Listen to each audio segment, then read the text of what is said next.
ምክር ዓለም በዓለም ሚዲያም።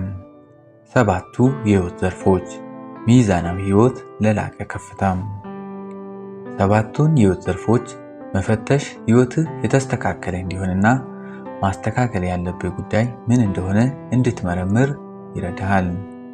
ብዙዎቻችን በአንድ ወይም በሁለት የህይወት ዘርፍ ላይ ብቻ እናተኩራለን፣ ለምሳሌም ስራና ገንዘብ። ነገር ግን የተቀሩትን ዘርፎች ችላ ስንል የህይወታችን ሚዛን ይዛባል። እውነተኛው ስኬት የሚለካው በኪስህ ባለ ገንዘብ ሳይሆን በህይወትህ ባለ ሚዛን ነው። ህይወታችን 7 ዋና ዋና ዘርፎች አሏት። አንደኛው መንፈሳዊ ዘርፍ ሰላም፣ ተስፋ፣ ከራስና ከፈጣሪ ጋር ያለ ግንኙነት ያመላክታል። ሁለተኛው ደግሞ ጤንነት ዘርፍ አካላዊ እንቅስቃሴ፣ አመጋገብና እረፍት። ሶስተኛው መልካም ግንኙነት ከቤተሰብ፣ ከጓደኛ፣ ከአጋር። አራተኛው የትምህርት ዘርፍ ግላዊ እድገት፣ አዲስ ነገር መማር፣ ክህሎት ማዳበር።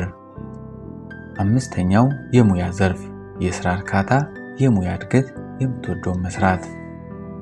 ስድስተኛው የሀብት ዘርፍ ገቢ፣ ቁጠባ፣ ኢንቨስትመንት፣ የፋይናንስ ነፃነት።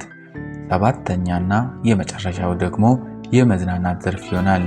መደሰት፣ የትርፍ ጊዜ ማሳለፊያዎች፣ ጉዞ፣ አእምሮን ማሳረፍ።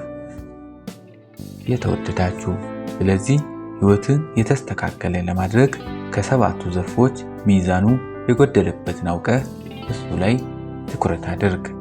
መልካም ህይወት ተመኘን።